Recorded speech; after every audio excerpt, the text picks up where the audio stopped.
Hey, Zolorn here from Huddle Around Games, and today we are doing something kind of weird. We're going to be playing some cribbage, which is not weird because I love cribbage.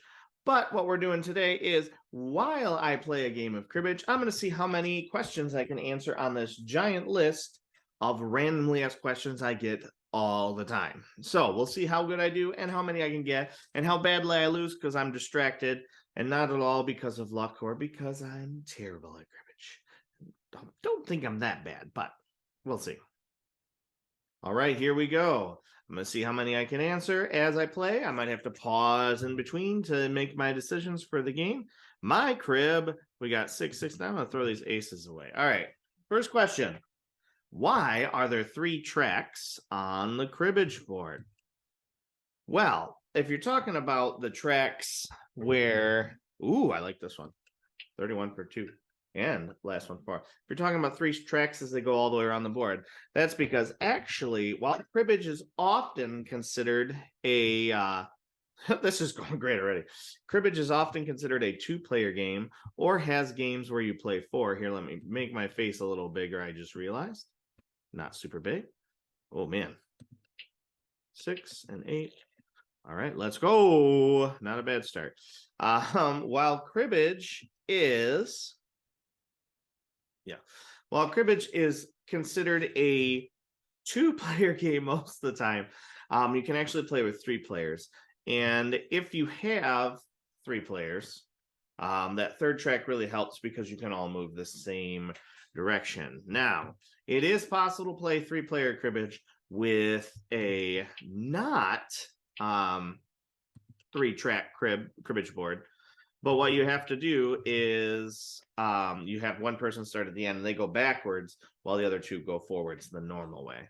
All right. Ooh, I got a double run here. Do I want to break up this double run to throw? No, I'm going to keep the double run. Just keep it. All right. 2, 4, does that get me to 9? 3. Oh, yep. That's pretty good. I'm going to take that one. All right. Ooh, one question down. One question down. Oh, this is brutal. All right. How many holes are there on the cribbage board? Well, this one's an easy one to answer. On the vast majority of cribbage boards, we are looking at, see, I'm clicking through all the keeping track of the scores. On the normal cribbage board, we have 121 holes. 120 are side by side in the track, and then there's often at the end, I'll try to zoom in here, one final hole as the game hole. Oh, opponent's crib. This is bad. This is bad. What am I even doing? All right. If I get 3 then I get like penalized. So 121, last hole is often by itself. Hope he doesn't have a 6. Oh, sweet. Does not have a 6. Now some cribbage boards. Ooh, gross. 2, 4. Ah, man. Well, I'm still in lead somehow, magically. There are travel cribbage boards that often, sweet, double run of 4 is worth 10. That often travel ones that are like 61. And so in that case, you go around twice, not the game hole. Go around twice, and then you hit the game hole the second time. Go. 31. Gross. All right. I have 2 questions down. Okay. I got to go faster. All right. Next question. What is a royal pair? Royal pair is another word for 3 of a kind, and 3 of a kind is worth 6. A pair is worth 2, and 4 of a kind is worth 12. If you want to learn more about that, my video icon will pop up here at some point. So that's what a royal pair is. That one was pretty easy. Go. How many jacks do you have? Do you have jacks?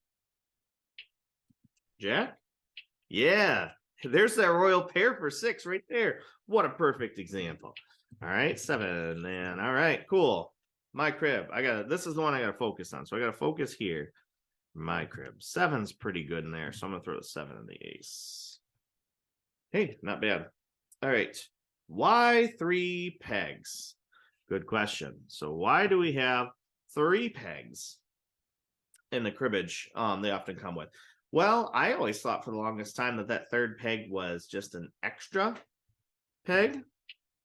but that's not actually the case. The third peg is, and it's used for extra for most people. The third peg, let me click through here, 6900, really? Whatever. The third peg is for keeping track of games. So often, and this might come back because I think I saw this on the other question later. Opponent's crib. I don't want to throw a 7, so I'm going to throw that. Gross. Let's see if I can get them to throw a 5. Often there's another row that's games or something. The third peg is for keeping track of games. So if you do a match like a best of 3 or something, oh no, not an 8. Please don't do an 8. Please don't. Okay, that could have been really bad. That could have been really bad. If you do a best of 3, you want to keep track. Whoever gets to 2 games first wins. If you do like a full match, you can do more. So the third peg is technically supposed to be for that. All right. Why 3 pegs? What are corners? What are corners? Ew. I'm gonna throw these kings in there. What are corners? Corners on the cribbage board are like different phases of the game. And so like there are 3 corners, which is interesting. So I guess that would make it a triangle, wouldn't it? 3 corners. Gross.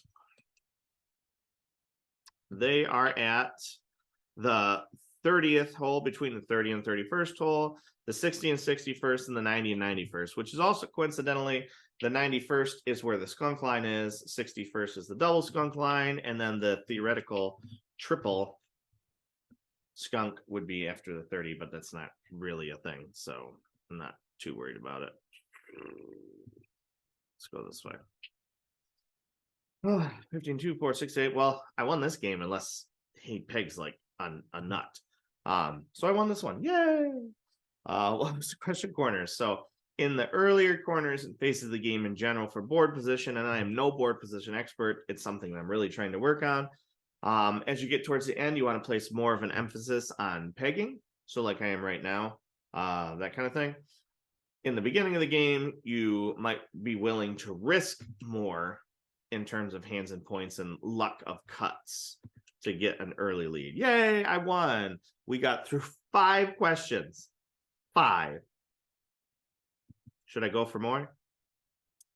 Should I go for more? I don't know. I always rate fun, challenging opponent. I don't know why you would be negative about anything. Well, anyway, actually, you know what I'm going to do is I'm going to make it stop here. That was 5 questions. 5. I think I had around 15 written down. So 5. If you like these random question kinds of things, or you have random questions, well, then you should comment below or go to Reddit and ask questions, because that's where I pulled a lot of these from. So comment below if you have questions, like random questions about cribbage that you want me to answer in this way, and maybe distract me enough that I lose, because people think it's funny when I lose. So, you know, that kind of thing. So, I mean, if you like this, give it a like. Comment below if you have any questions. I'll try to answer them in my next frequently asked questions video, and we'll see if I can be distracted enough or unlucky enough that I lose. But that is not today.